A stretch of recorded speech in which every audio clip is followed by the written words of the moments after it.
आप देख रहे हैं हॉरर हाई। दोस्तों, क्या भगवान कृष्ण आज भी जिंदा हैं या नहीं? आज मैं आप लोगों के लिए एक ऐसी कहानी लेकर आया हूं जिसे सुनकर आप सबके रोंगटे खड़े हो जाएंगे। तो इस कहानी के अंत तक बने रहिएगा। बहुत ही रोचक और बहुत ही कमाल की कहानी है। दरअसल इस घटना की शुरुआत हुई थी हरियाणा में केशव नाम के लड़के के जन्म के साथ। दरअसल हरियाणा के छोटे से गांव में एक बहुत ही छोटा सा परिवार रहा करता था। एक मध्यम वर्गीय परिवार, और उसमें एक बालक का जन्म होता है। शादी के 3 या 4 साल बाद काफ़ी समय से जन्म वगैरह नहीं हो रहे थे। उसका जन्म काफ़ी साल बाद हुआ था, और उस समय कृष्ण भगवान की उसके यहाँ बहुत ज़्यादा पूजा पाठ होती थी, तो उसका नाम भी केशव रख दिया गया था।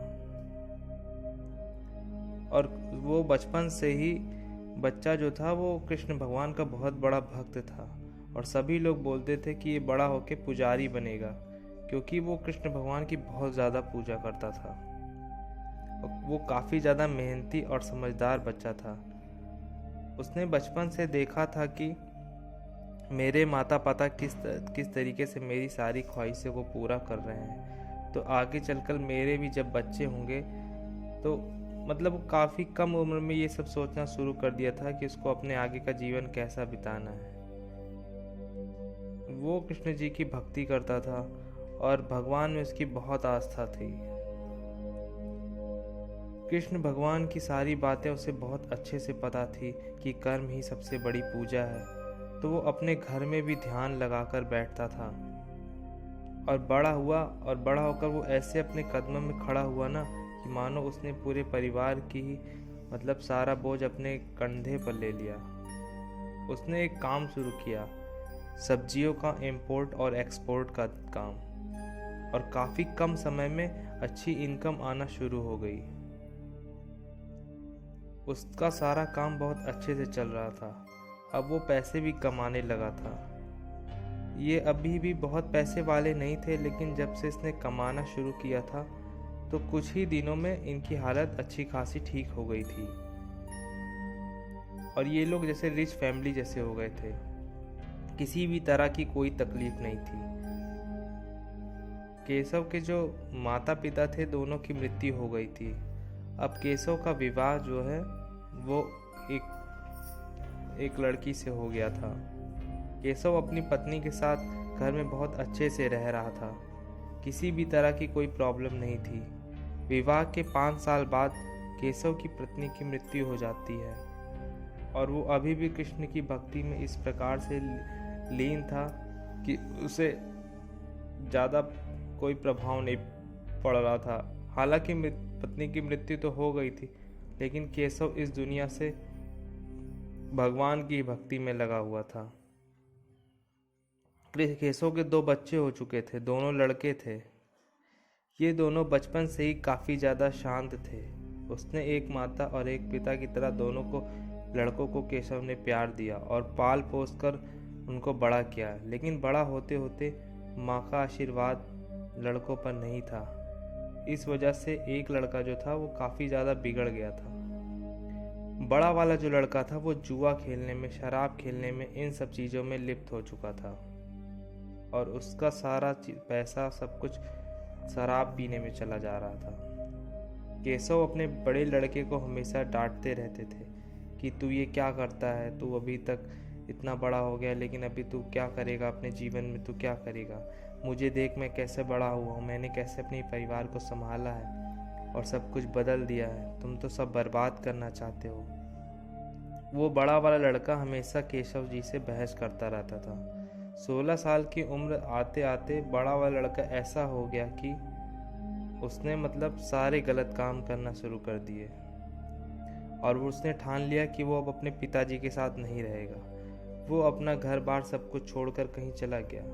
अब उस ज़माने में मोबाइल तो थे नहीं कि उसने कोई चिट्ठी विट्ठी भी नहीं लिखी कि कहाँ चला गया। किसी को कुछ नहीं पता कि वो कहाँ चला गया।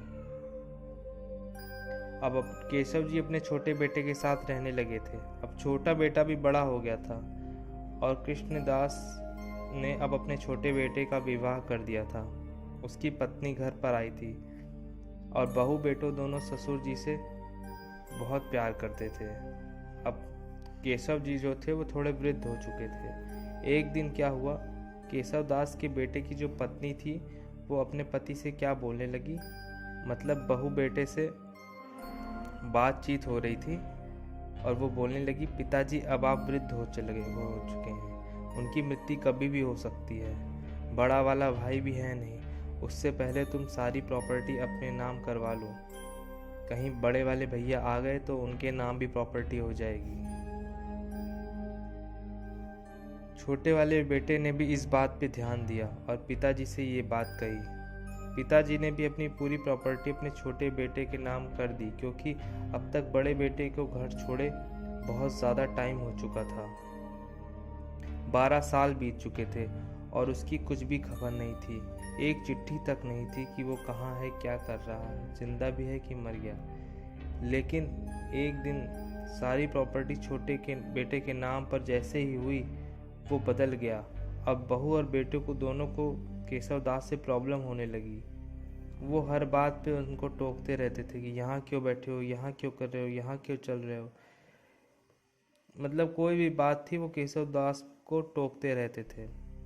अरे सुबह सुबह सत्संग क्यों सुन रहे हो, मतलब वो टीवी भी सत्संग जो भी सुनते थे उनसे उनको प्रॉब्लम होने लगी थी उनके बहू बेटों को। जब इस तरह का रवैया हो गया कि खाना भी ढंग से नहीं मिल रहा था, केशव दास ऐसे तैसे करके मतलब वृद्ध हो चुके थे और खाना किसी तरह खा रहे थे, किसी तरह जीवन कट रहा था। एक दिन उनको ऐसा लगा कि मेरी तबीयत खराब होने लगी है। उन्होंने अपने छोटे बेटे से बोलने की कोशिश किया, लेकिन बेटे ने उनकी नहीं सुना और उनकी तबीयत दिन दिन बिगड़ने लगी और वो कमज़ोर होते चले गए। उनका स्वास्थ्य खराब रहने लगा था, उनके सर में हमेशा दर्द बना रहता था, लेकिन बेटे बहू उनकी बात ही नहीं सुनते थे और वो अपनी ही दुनिया में मस्त थे। उन लोगों ने बच्चे भी नहीं किया और पिताजी उनको एक बोझ लगने लगे थे। एक दिन की बात है, ये दोनों पति पत्नी अपनी कहीं घूमने के लिए गए होंगे और केशव दास को अचानक से चक्कर सा आया। उन्होंने सोचा कि डॉक्टर के पास जाते हैं। ये सोच के घर से बाहर ही निकला कि दरवाजे के बाहर निकलते ही वो बेहोश हो गए। किसी ने देखा, अरे बाजू वाले अंकल, वो उनको क्या हो गया। उन्होंने उठाया केशव दास को और हॉस्पिटल में लेकर गए। हॉस्पिटल में डॉक्टर चेकअप करने के बाद क्या बोलते हैं कि भाई क्या कर रहे हो, आपको पता नहीं है क्या।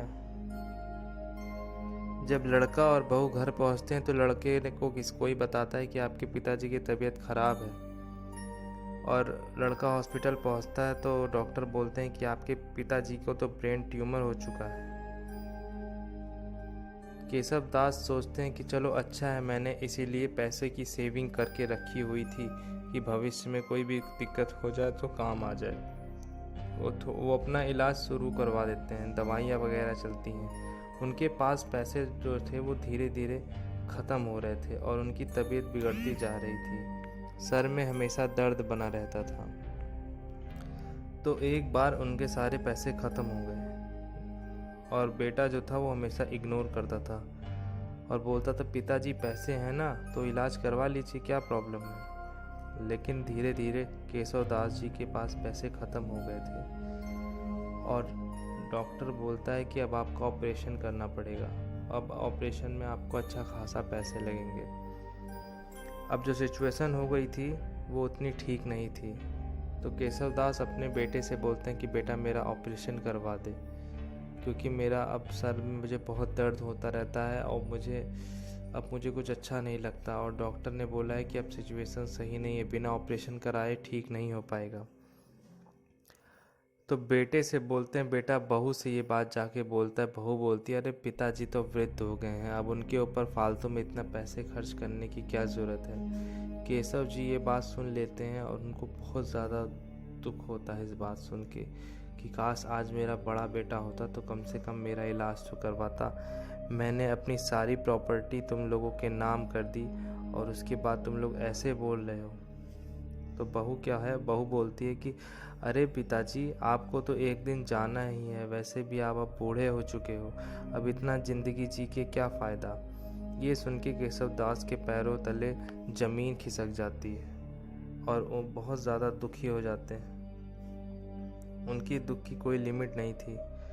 वो एक दिन बिना बताए सब कुछ छोड़कर घर से बाहर निकलकर और चले जाते हैं। उनको यही बात उनके दिमाग में चल रही थी कि मैंने माँ के ना रहते हुए भी अपने बच्चों को इतने अच्छे से पाल पोस कर बड़ा किया और मेरी औलाद मुझे संभाल नहीं पा रही है, मैं उनके लिए इतना बोझ हो चुका हूँ। ये सब सोचते हुए वो सोचते हैं कि मैं कहीं दूर चला जाऊँगा और वो निकल जाते हैं। और वो कृष्ण भगवान के जैसे भक्त बहुत बड़े रहते हैं, जैसे मैंने पहले ही बताया। तो वृंदावन चले जाते हैं, सोचते हैं भगवान के दर्शन कर लूँ आखिरी समय में। यही सोचकर वो आगे बढ़ते हैं और वो सोचते हैं कि अब मेरा कोई सहारा तो है नहीं, अब भगवान का ही सहारा है। वो बस स्टॉप पर बैठे हुए थे और वृंदावन की बस पकड़कर वृंदावन चले जाते हैं। और जैसे वे वृंदावन में उतरते हैं उनके सर में इतना तेज से दर्द होता है कि उनको एक ऐसा झटका सा लगता है जैसे आंखों के सामने सब काला हो गया है। मतलब अपने आप जैसे ज़मीन पर कोई गिर जाए। जैसे तैसे संभाल कर वो वहीं ज़मीन पर ही लेट जाते हैं। और कोई आया, देखा उनको कि ऐसे कोई गिरा पड़ा है, पानी वानी दिए और पूछा कि आप ठीक हैं? तो बोलते हैं जी मैं ठीक हूँ, लेकिन मेरे पास ज़्यादा समय नहीं है, मैं भगवान कृष्ण के दर्शन करके जाना चाहता हूँ। वो निधिवन चले जाते हैं और सब लोग निधिवन के दर्शन कर रहे थे, वो भी निधिवन के दर्शन करते हैं। और सारे लोग जब निधिवन के दर्शन कर रहे थे तो केशव दास जो थे वो एक बहुत घने पेड़ के अंदर घुस जाते हैं, छुप के बैठ जाते हैं झंकाड़ियों के बीच में। और वो सोचते हैं आज तो मैं भगवान कृष्ण का दर्शन करके रहूँगा। सारे लोग धीरे धीरे करके शाम होने लगती, सारे पशु पक्षी सब वहाँ से गायब होने लगते हैं। यहाँ तक कि चींटियाँ भी जो पेड़ों पे चल रही थी वो भी धीरे धीरे गायब होने लगी थी। पुजारी लोग आखिरी बार राउंड मारने आते हैं कि अंदर कोई रह तो नहीं गया है। वो अच्छी तरह से देखते हैं, लेकिन केशव दास झाड़ियों के पीछे इतने अच्छी तरह से छुप गए थे कि उनको कोई देख ही नहीं पाया। रात का समय होता है, रात के करीब 12 बज रहे होंगे। निधिवन में गहरा सन्नाटा था। अचानक से केशव दास को कहीं से जैसे पायल की आवाज़ आने लगती है। केशव दास देखने की कोशिश करते हैं लेकिन कुछ भी नहीं दिख रहा था। और वहाँ के जो पेड़ थे उनकी आकृतियाँ भी कुछ चेंज हुई लग रही थी, जैसे कि पेड़ों मानो हल्का से झुक गए हों। केशव दास को एक अजीब सी बांसुरी की आवाज़ सुनाई देने लगती है। केशव दास उस आवाज़ की तरफ बढ़ते हैं, लेकिन वो आवाज़ कहाँ से आ रही थी ये नहीं पता चल पा रहा था। वो बहुत ढूंढते हैं, देखते हैं तो ऐसा लग रहा था जैसे कोई नृत्य कर रहा है, कोई गाना गा रहा है, बांसुरी बज रही है। केशव जी को कुछ समझ में नहीं आता है। केशव जी धीरे धीरे आगे बढ़ते जा ही रहे थे कि अचानक उनकी नज़र उनकी पास से जैसे लगता है कोई बगल में ही बैठ के बांसुरी बजा रहा है। केशव दास जी जैसे पेड़ की ओर देखते हैं, उनकी आंखों के सामने इतनी तेज़ से रोशनी आती है जैसे कि कोई टॉर्च मार दे आंखों पे, जैसे गाड़ी की कोई लाइट आपकी आंखों में मार दे और कुछ सामने का दिखाई ना दे। इतनी तेज से रोशनी होती है कि केशव दास जी को कुछ भी नहीं दिख रहा था। उनके सामने पूरा उजाला ही उजाला। एक घने जंगल निधिवन में इतना ज़्यादा उजाला कहाँ से आ गया केशव दास को समझ में नहीं आ रहा था।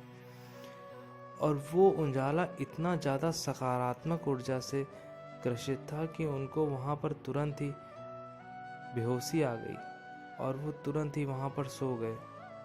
सुबह उठे, लोग आए और उनसे पूछा तुम यहाँ कहाँ से चले आए, ये यहाँ कैसे तुम अंदर घुस आए। उनको डांटे वाटे।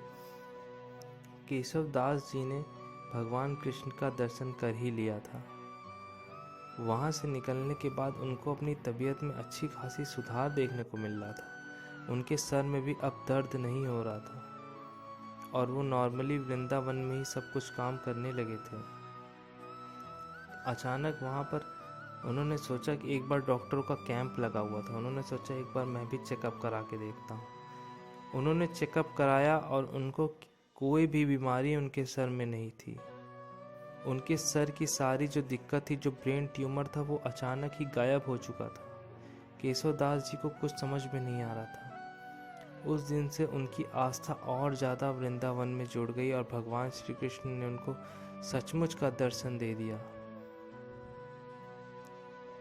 केशव दास तब से वृंदावन में ही रहने लगे और वहीं पर जितने भी गरीबों की मदद करते, सबकी सेवा करते और भगवान कृष्ण की भक्ति में लीन रहते।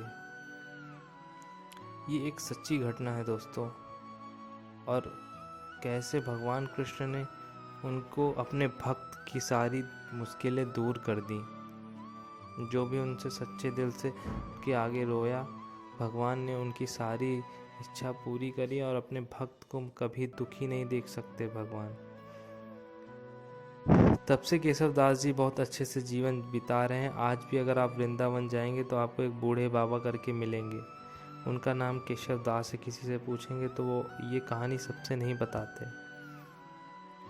तो चलिए, अगर ये एक भगवान कृष्ण की ये सच्ची घटना आपको अच्छी लगी हो तो चैनल को सब्सक्राइब कर दीजिएगा। और आज जन्माष्टमी है तो आप सभी को कृष्ण जन्माष्टमी की ढेरों शुभकामनाएं। मिलते हैं कल एक नए वीडियो के साथ, तब तक के लिए आप सभी का दिन शुभ।